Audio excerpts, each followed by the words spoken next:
Ladies and gentlemen, good morning. My name is Lieutenant Commander Sarah Nugrishel, and I am the outgoing Chief of Plans, Policy, and Partnerships at U.S. Cyber Command Office of the Staff Judge Advocate. As you heard in Colonel Hayden's welcome remarks, we can't do anything without our partners, and that's especially true when it comes to our partnership with the Cybersecurity and Infrastructure Security Agency, or CISA. So I'm thrilled to introduce Mr. Brandon Wales, the Executive Director of CISA. As Executive Director, Mr. Wales serves as the Senior Career Executive, helping oversee execution of CISA operations. He is responsible for leading long-term strategy development, managing CISA-wide policy initiatives, and ensuring effective operational collaboration across the agency.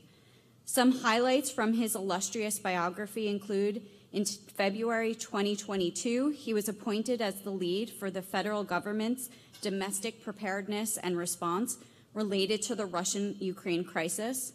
And prior to that, from November 2020 through July 2021, Mr. Wales was the acting director of CISA.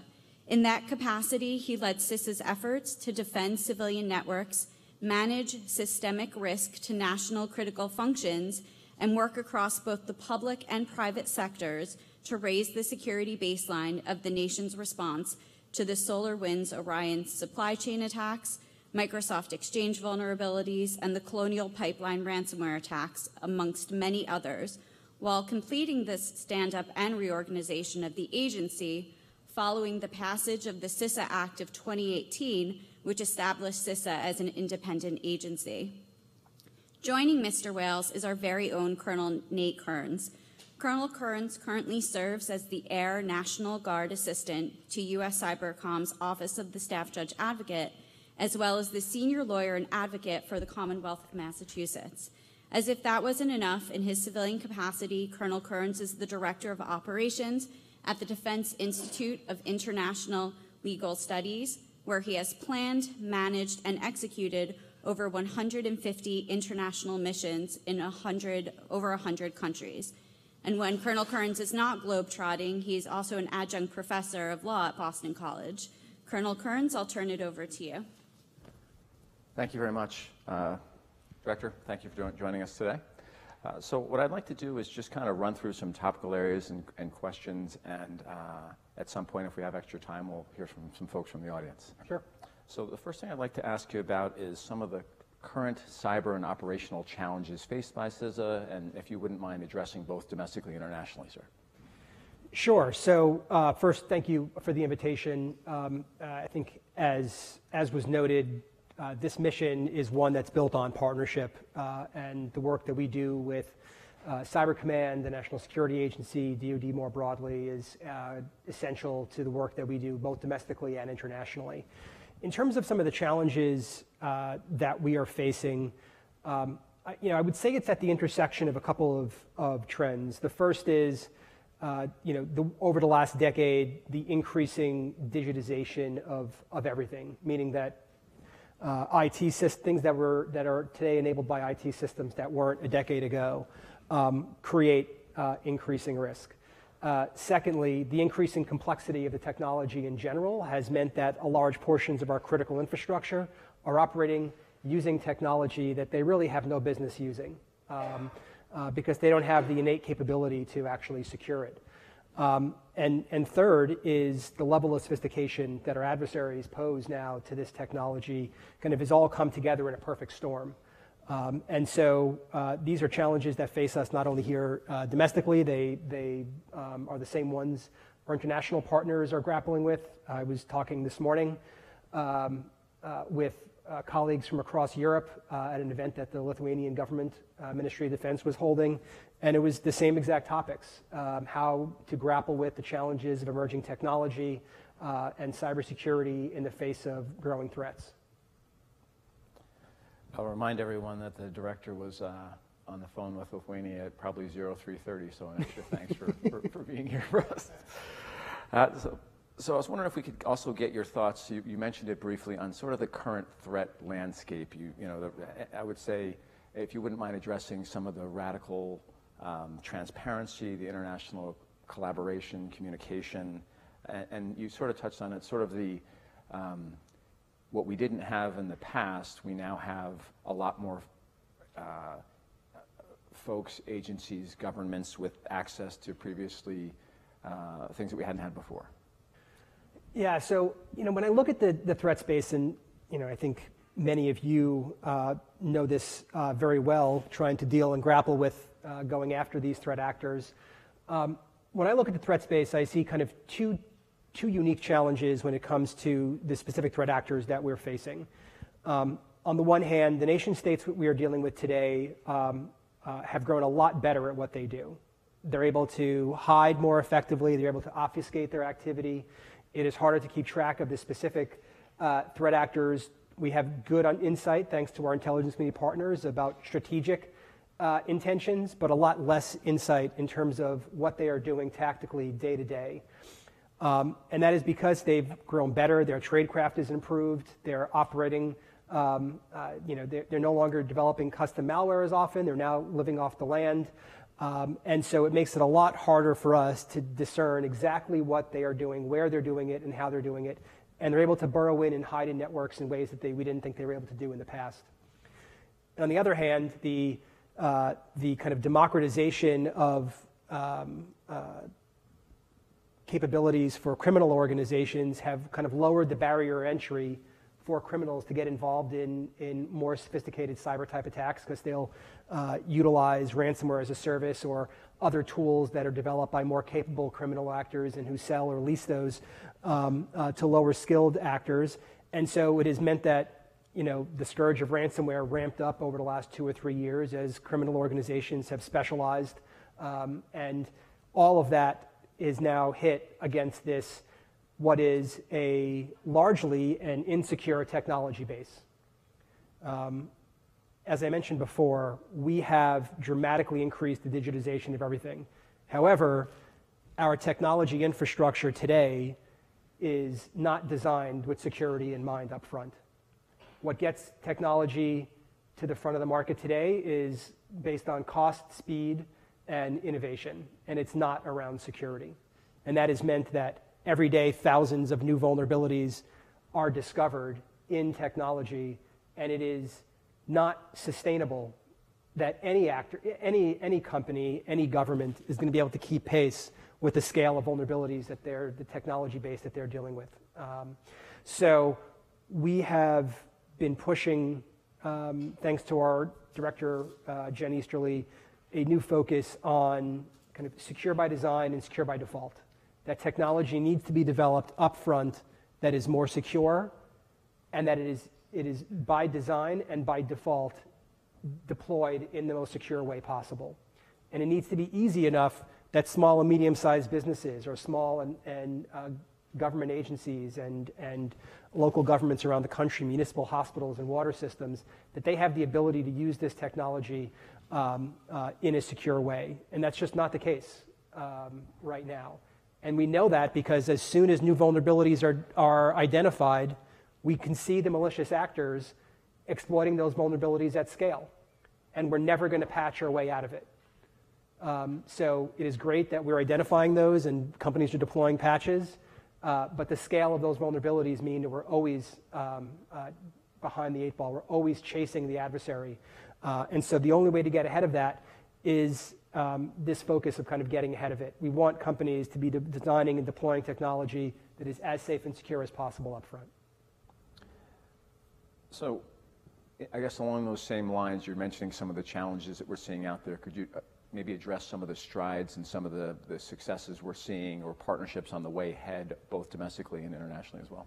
Sure, and I think this is a place where, as I said at the beginning, this entire mission space is built around the notion of partnerships, and CISA as an agency was designed to be a partnership agency. We're not a law enforcement entity, we're not really a regulator, we're not an intelligence community. Our real, the reason why we were created is to build and sustain partnerships between government and industry. We do that in a lot of different ways. And at its center is kind of establishing this strong trust that when we provide this useful information around cyber threats or incidents, tactics and tradecraft, that it will generate useful outcomes. So we have seen this in a number of cases, whether it's our response to the vulnerability in the Log4j software library at the end of 2021, where we served as kind of an authoritative source for what products were vulnerable, which ones were being patched, and provided that information in a transparent way to the community. Similarly, we stood up our joint cyber defense collaborative in 2021. This was something that had come out of the Cyberspace Layering Commission, was authorized by Congress at the beginning of 2021 to create this joint cyber planning office we call the Joint Cyber Defense Collaborative today, where we bring in industry, starting with the largest technology, cloud, ISPs, cybersecurity firms, brought in the U.S. government entities that focus on cyber from across the interagency. So folks here at Cyber Command, NSA, FBI, DOD, DOJ, to all work together with the idea we want to reduce any barriers, and we want to reduce the kind of previous work that we've done with the private sector that tends to be one-on-one. We share information with one company, they share some with us. We do that 50 times, and by then we piece together a story. Well, we decided to go to a multi-to-multi sharing environment where in the early days of the Russia-Ukraine crisis, when one of the companies in the JCDC was seeing the initial malware being used by Russian government actors, they were sharing it with all of the members of the Joint Cyber Defense Collaborative in real time, reducing the amount of time it takes to get information out from kind of days to hours. We think that those are real successes. It is also enabling us to kind of build trust with that community, so they're sharing new insights with us. So one of the new things that we've just announced that was based upon individuals from across cybersecurity firms coming to us to say, and technology companies, they started seeing things happening because they had access inside of some of the adversary infrastructure. So they were seeing ransomware operators connected to U.S. critical infrastructure, but they didn't have relationships to go touch those critical infrastructure entities. So they came to us and said, hey, we believe that these entities are being targeted by these ransomware crews. They have access in there, but we don't think that they have encrypted their networks yet. Can you go let them know? So just in the last 4 months, we've notified over 120 U.S. and international companies that they had ransomware operators on their network prior to an encryption happening. And we've had, at this point, numerous examples where the companies have come back to us and said, thank God you told us, because actually we just saw them try to activate the malware they had put in our network. And it was only because they had early warning that they were able to stop it. And there's been about a dozen schools, hospitals that have benefited from this, as well as 20 international partners around the world. So we think this is a model where, CIS is not doing the heavy lifting here. We've built a relationship, we've established trust, and now people are coming to us with information that we think is really game-changing in terms of getting ahead of some of these challenges. And so I think it demonstrates the power of partnership to advance the cybersecurity mission, and the importance that building these kind of trust-based models with both industry and government, why it's so essential. Well, those are great examples. Thank you for sharing those. I know one of the things that folks in the room at the Cyber Command is interested in, and it just happened to coincide with this conference, is the new National Cyber Strategy. And so there's a specific area I wanted to ask you about, because critical infrastructure, as you know, is a key element. I wanted to ask about that relationship of private enterprise, and if you could address the responsibility to protect and sort of elaborate on that for us. Sure. So, CISA, I've been around with the agency from before it was known as CISA, when it had much more complicated and less discernible names. We were always around, our mission has always been around critical infrastructure. We started, our agency was formed, its predecessors in the wake of 9/11 attack to focus on the physical security of critical infrastructure.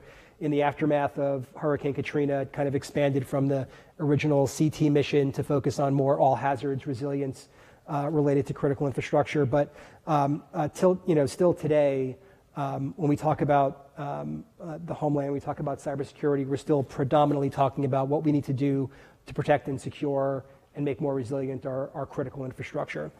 The new National Cyber security strategy recognizes as one of the key pillars the protection of U.S. critical infrastructure because it's so essential to our way of life, our economic security, our national security, the work we're doing with DoD, focusing on defense critical infrastructure is an example. And the National Cyber Strategy recognizes that we need to use a variety of tools to get after this problem. We need to use regulatory authority where it makes sense, where we have the authority, where we think we need to get it. I think you've seen some examples of that. For example, TSA in the aftermath of the Colonial Pipeline incident decided to use authority that they had but had not previously deployed to regulate, have minimum baseline cybersecurity standards for pipelines, for rail, for aviation. EPA has put new responsibility on state authorities that conduct sanitary surveys of water utilities to put in place. They need to do cybersecurity reviews when they conduct those surveys. But regulation is one part, largely done by key regulators across the U.S. government, some independent, some part of underneath the executive branch. But CISA's role, as I referred to earlier, is more kind of helping to coordinate the voluntary efforts across the government. So we build these partnerships, we've established these mechanisms, we were given these unique authorities to create information sharing mechanisms that are in some cases protected from regulatory law enforcement use to encourage industry to come to us, share information on critical vulnerabilities, so that we can use those to make the entire ecosystem more secure. It's the reason why we brought critical infrastructure into our Joint Cyber Defense Collaborative, because they have unique insights into this, and they can also take action at scale that the U.S. government can't take alone. So getting 100,000 water utilities in the United States to do something is hard. Getting 3 cybersecurity companies to take action that is used on hundreds of thousands of companies across the world is comparatively much easier. So I think we look at this from a variety of perspectives and trying to figure out how we harness our kind of strong capabilities with that of our other agencies. How do we lend our expertise to regulators while still maintaining our ability to have real trusted relationships with industry? So I think that there are and you can certainly ask Steve Kelly when he comes and gives his talk, since the White House has been at the forefront of thinking through how to utilize all of the different expertise and capabilities across the U.S. government to achieve this mission. It's complicated. There's not going to be one size fits all to these challenges we face because of the unique authority structure, because of the unique challenges. What will work in a highly centralized small sector is not going to work in a highly diffused sector made up mostly of small and medium-sized businesses or municipal authorities. And so it's going to take a lot of work and a lot of thoughtfulness about how do you employ these strategies. The National Cyber Director is now working on an implementation plan for how do you take some of these ideas, identify what's working now really well, and where are the gaps that we need to continue to work to build a stronger ecosystem. So you just talked quite a bit about private industry, and I'd like to kind of head down that road for a second. What role or where do you see private industry, say, the next 5 to 10 years? And looking at the companies that everyone in this room knows, the Googles, the Apples, the Microsoft, what role are they playing, and how do they partner with us, and what are your thoughts on that? Yeah, so those large companies have been kind of key partners to us because they have unique visibility, they have the ability to scale solutions very quickly. That being said, kind of going back to the National Cyber Strategy, one of the key policy shifts that identified the National Cyber Strategy is putting the burden of cybersecurity on those best able to handle it. Today, almost the entire burden of cybersecurity is on the end user. And whether you are a small business of 3 people or you are a Fortune 50 company, you both have the same burden of cybersecurity, even though the requisite capacity is far different in those 2 entities. We don't think that that's sustainable, and the National Cyber Strategy reflects that. So I think we believe that technology companies, because of the reasons I mentioned earlier, have a unique responsibility here to take on a higher burden of providing products that are more secure, to make it easier for those small and medium-sized companies to be able to utilize their technology. And even for large companies today, still dealing with a relatively insecure technology ecosystem, Oftentimes, you'll talk to a small, one of the large companies in the country that's in critical infrastructure, and they'll tell you that they're using 150 or 200 different cybersecurity tools to protect their network. And now they have to figure out how to integrate 200 tools to provide their analysts with actionable insight about how to protect their networks. And then they have to hire consultants to work to help them improve their integration of those 200 tools. And it's all because we have an insecure technology base. So, we think it starts from there. Secondly, it moves to thinking through how does corporate America look at cybersecurity. For CEOs, for boards of directors, is this just a problem that they can assign to the CIO and think it goes away? Or is this something that they have to take core responsibility for, because ultimately this is not just an IT problem, but this is kind of core business risk. And the companies that have had significant breaches, significant incidents, they know that it's core business risk. Unfortunately, sometimes it takes getting to that point before a company will be kind of galvanized into action. And so we think that there's and we've kind of been pitching this concept of cybersecurity, corporate cyber responsibility. Sorry, that's the 4 a.m. showtime with Lithuania talking. Corporate cyber responsibility, the idea that you as corporate leadership have a kind of unique responsibility here to make sure that you are addressing these systemic risks to your operations. And those could be first order, how well you're doing protecting your networks, but also when I talk to business leaders across the country, the thing that most often comes up is third-party risk. They think that they've got their network under control, rightly or wrongly, but they're concerned about the suppliers, the vendors inside of their supply chain that they think exposes them to risk that they're not able to sufficiently manage. And so that is a place where I think it is the unique responsibility here to work between government and industry to figure out how to expand that protective umbrella. What can those companies do to help the small companies in their supply chain? What can we do to help bolster them? So we have some initiatives that we've launched this year focused on what we call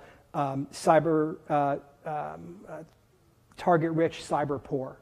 The idea being these are companies and segments of the economy that are often targeted by adversaries, but they don't have the capacity. So hospitals, K through 12 schools, water facilities. And so we've been spending a lot of time thinking about how do we provide them more services. Congress gave us the ability to expand some of the shared service offerings that we have previously provided just to our federal civilian partners out to some of our critical infrastructure entities.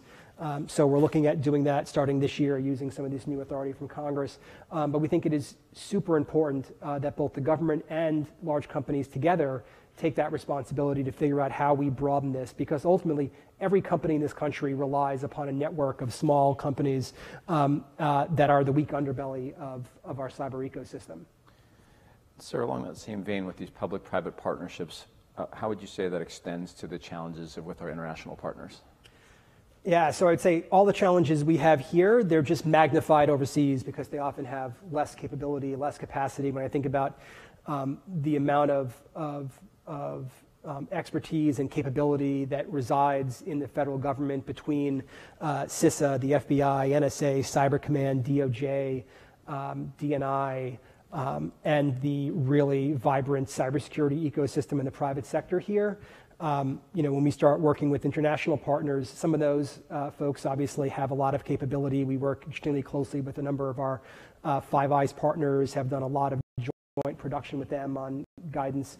But when you start talking about countries in America, Southeast Asia, there's a lot of capacity that's needed to be built. And these are countries that make up critical supply chains for the United States that we rely upon for U.S. companies.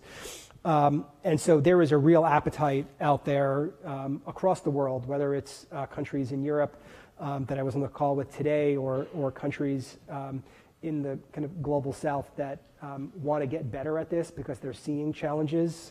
When you've had countries like Costa Rica that have been ravaged by a ransomware incident affecting their government that lasted for weeks, they recognize that they need to get better, but they don't necessarily have the capacity. And so I think we are looking at what we can do to help build that.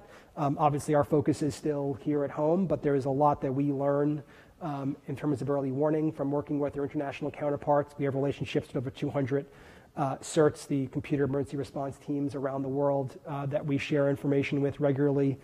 But there's a lot that we're trying to figure out how we give back. We've been doing a lot of capacity building with Ukraine.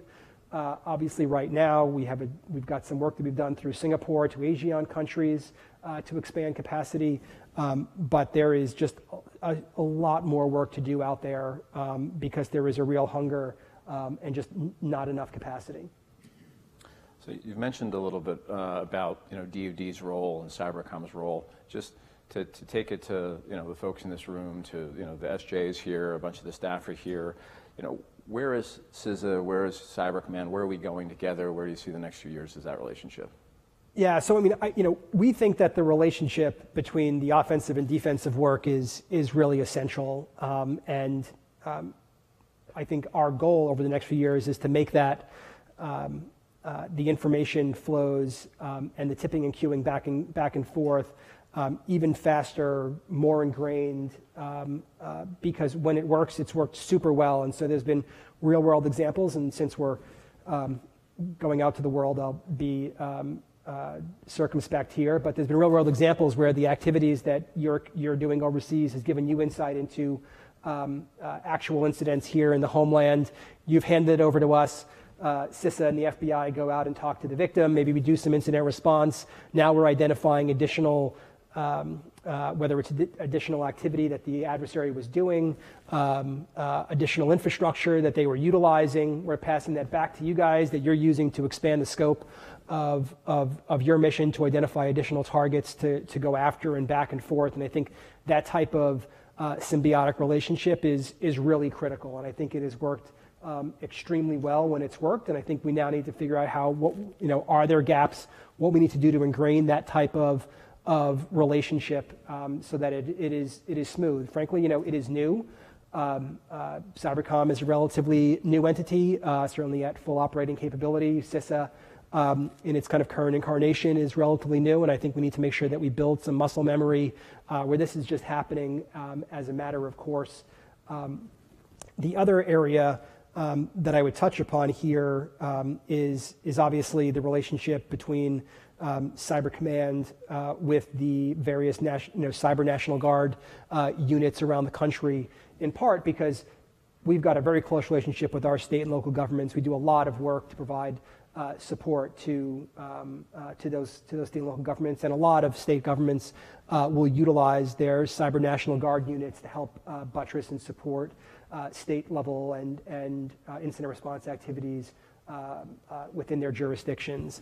And so I think it is more important than ever that we've got good relationships. So CISA has a growing footprint across the country. We have about 600 field-based personnel, mostly made up of various types of security advisors, both physical security, some of them focused on emergency communications, and about 100 cybersecurity advisors spread out across the country who are there to do assessments and build relationships with our critical infrastructure and state and local partners. And many of those folks do have good relationships with their tags and other National Guard related leadership at the state level, but kind of thinking through what is the future of that relationship, what does it look like for information flow, what does it look like when you're actually conducting operations at the state level, how do we provide mutual support in those situations. So I do think that there's a lot of growth. One of the things that we have rolled out over the last year is a new grant program for state and local governments.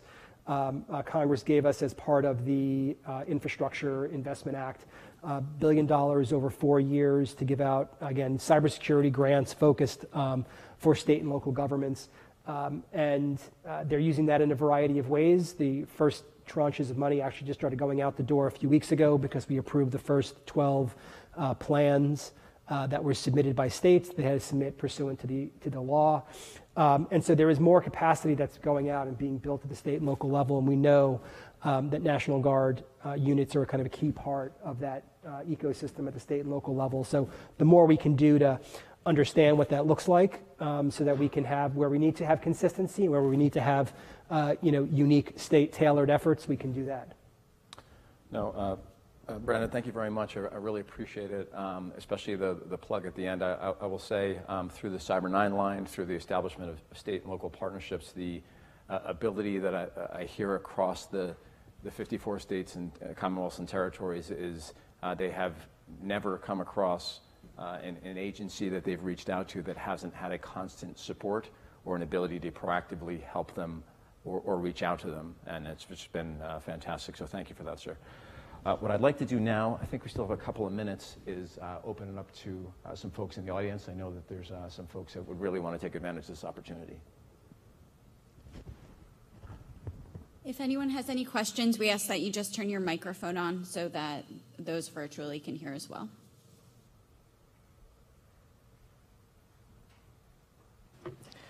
Morning, sir. Frank Shaw from Army Cyber.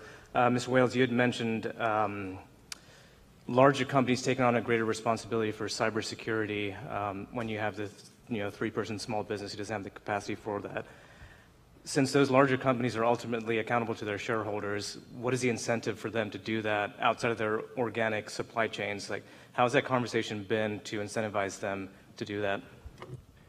Yeah, no, it is a good question.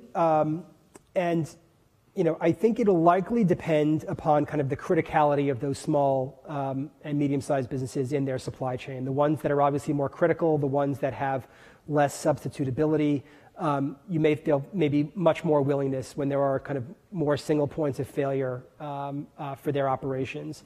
I also think that it is a question of what exactly you're doing, how complicated is it. There are some things that could be relatively easy. You have certain services you might pay for from a cybersecurity vendor to provide protective DNS for your network, relatively inexpensive to add some protections for another party if they're willing to do that.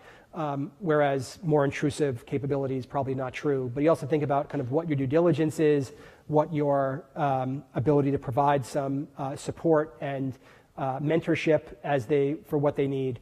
Ultimately, I think it's going to be, they have to represent their shareholders, but ultimately if they think their business is at risk, to think that their operations could be compromised because of weak cybersecurity at one of those vendors, then I think arguably it is in their shareholders' interest to provide that, just like it is in their shareholders' interest to invest in their own organic cybersecurity.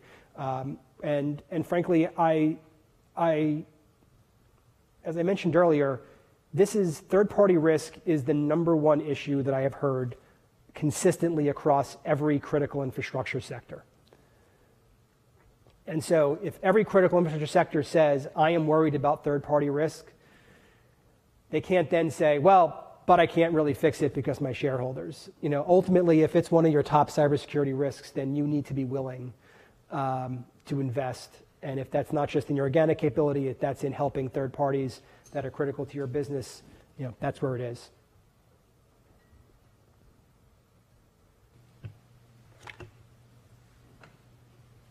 Good day, sir. Lieutenant Commander Mike McCarthy, Canadian Armed Forces, Office of the Judge Advocate General. Very fascinated by the use of National Guard in assisting with local and state, cybersecurity. And I'm just wondering how that came to be and whether there's been any pushback from private industry who also would provide those services normally. Thank you. Yeah, I really think that this is something where I think it probably most likely started in some, and maybe there's some here who can actually answer that question better than I, but my sense is that it started with a lot of the ransomware incidents that started affecting municipalities around the country. And when a governor looked at this problem and said, what assets do I have at my disposal that can try to deal with it immediately? Cyber National Guard units under state authority were able to be activated to help. And I think that makes good sense. At the end of the day, I don't believe that those National Guard units are really displacing at large scale cybersecurity vendors throughout the country. In many cases, if you're responding to a large-scale incident like a ransomware incident, you're most likely you could have the National Guard helping out for a period of time, but you're still going to bring in private sector vendors to finish the job, to rebuild parts of your network, to focus on long-term security. I think in many cases, National Guard has been sent in there first, kind of stabilize the situation, begin to get things back up and running, and then this transitions more long-term to a private sector vendor. But I think it is a recognition that there is a lot of need out there, and that the National Guard was a ready source of real expertise in a place and a time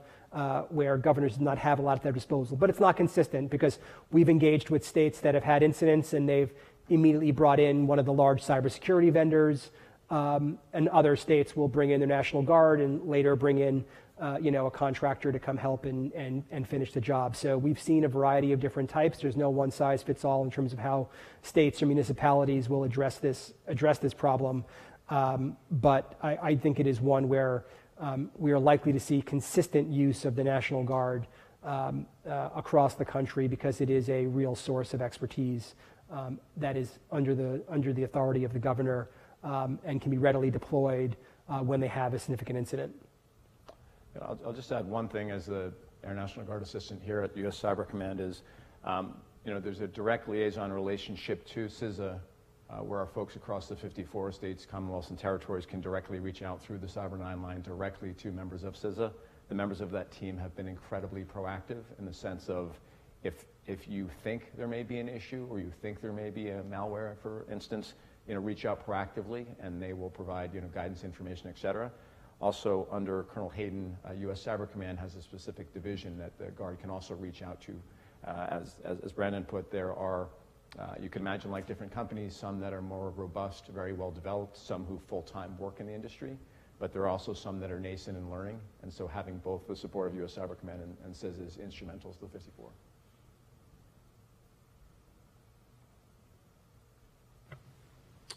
Good morning. Good morning, sir. Dane Blocksma from Joint Task Force Areas. I was wondering about your agency's relationship with DISA and Joint Force Headquarters Doden, and then a follow-on if you all run into any impediments when it comes to information sharing and classification. Yeah, so two good questions. So first, on the relationship with DISA, yes, we have an extremely close one. So I didn't talk a lot about today, but part of CISA's core operational responsibility is kind of the operational lead for the security of the federal civilian executive branch, which are the 102 civilian federal agencies, everything from large cabinet agencies like DHS or the Department of Justice, down to micro agencies like the Marine Mammal Commission. We are not the ones who ultimately manage the security for their network, but we are responsible for providing support. We provide a lot of technology. We've got some new authorities to do more proactive hunting and assessments on those networks. And one of the things we do issue are things like binding operational directives. When we see or an emergency directive, when we see a real acute problem, we can issue an emergency directive. So, for example, in the aftermath of solar winds that Sunday night, after it was discovered on Saturday, that Sunday night we issued an emergency directive to remove all SolarWinds devices that were certain version numbers within 2 days. We issued binding operational directives for more long-term strategic focus areas, things like that every federal agency needs to have a vulnerability disclosure program so that security researchers can know where to provide critical vulnerabilities on federal agency networks. And we work very closely with DISA to make sure that we are sharing information on the actions that each other is taking related to the operation of our various networks. We don't have exactly the same challenges, so we're not going to be issuing every single directive inside of CISA or the STIGs and other actions that DISA and General Nakasone does as his responsibility to be the national manager for classified networks. But we do share information very routinely on what each other is doing so that we can understand if there's actions that we're not taking, whether we should, take any lessons learned from actions that you are taking, what's working, what's not. So that relationship is very strong. Your second question was on any impediments on information sharing? Classification. So this is something where I think if you had probably asked me this question, 7 years ago, I would have given you a different answer. But I think today, the relationship is such with kind of the key producers of intelligence that we are able to kind of get information downgraded that we need to at speed. I mean, so NSA, when they produce intelligence, for the most part, and almost all of their non-compartmented intelligence is generating unclassified tear line victim identifiers for CISA and the FBI to go do victim response immediately. Oftentimes we'll get those, start working on exactly the language that we want to use, work that with NSA, and within hours we're going to be getting our teams in the field on the phone with the potential victim of an incident. That is happening literally today in hours. I think if you had asked me that question 5 or 6 years ago, it would have been potentially a multi-day fight to get to where we need to be. But I think we both have recognized the value of operationalizing this information as quickly as possible. And when there are times where we can't release information as quickly as we want, there's good reason. And that is part of a kind of ongoing dialogue with us and the relevant producers. We understand what the challenge is, and we kind of work to see, well, if we can't release X, how about Y and Z? Can we get that out there if we can't get some of the key information? But I do think that today I can tell you that I do not think that there's any significant impediment to the execution of our cybersecurity responsibilities because of classification. Thank you so much for joining us. That's all the time we have today for questions. But on behalf of the Office of the Staff Judge Advocate, thank you so much. Thank you so much. For the live audience, we are on a break until 11:15, so please be in your seats a few minutes before 11:15.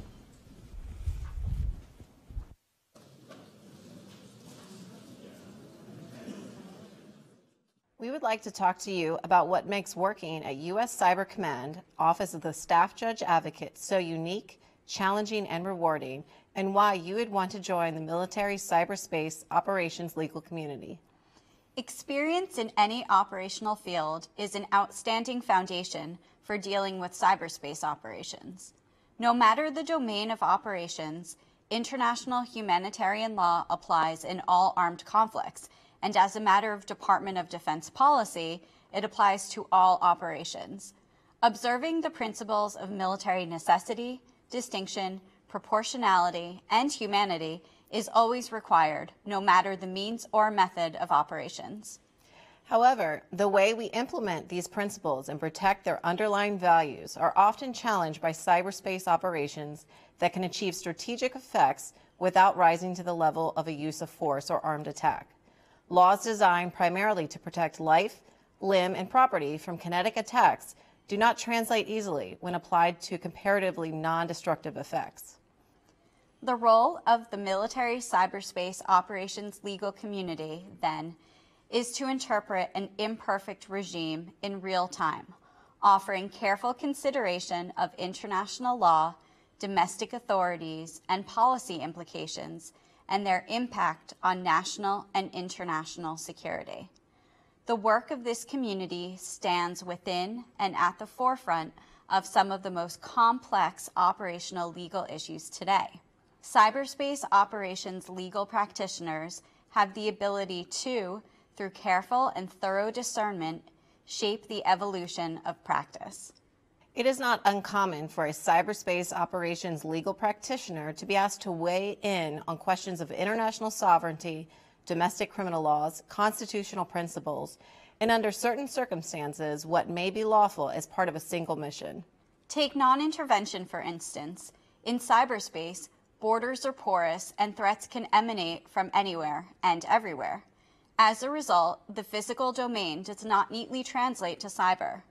This can make working in the cyberspace operations legal community a challenge, as oftentimes legal issues may be cases of first impression. Additionally, cyber lawyers need to be able to effectively distill what can be complicated technical jargon and translated into language that is accessible to a broader audience. After all, not everyone speaks in ones and zeros. As a result, cyber lawyers must translate technical information and apply it within our domestic and international legal framework. The cyberspace legal practitioner is not limited to reacting to events, but is also tasked with helping lay the groundwork for a future. The practitioner is asked to weigh in on the ramifications of policy, of potential legislation, of interagency cooperation, and of partnerships with industry, the private sector, and our international partners. The reality is that this is only the beginning. Legal and policy parameters for governing state behavior in cyberspace, domestically and internationally, will continue to evolve in order to keep pace with the threat. Recent events have demonstrated that these issues are not mere hypotheticals or academic exercises, but instead are stark realities that require serious and proactive measures. We look forward to continuing this conversation through our practice and through the thoughtful dialogue demonstrated here at the U.S. CyberCom Legal Conference. We welcome you to join us in the cutting-edge legal practice of cyberspace operations.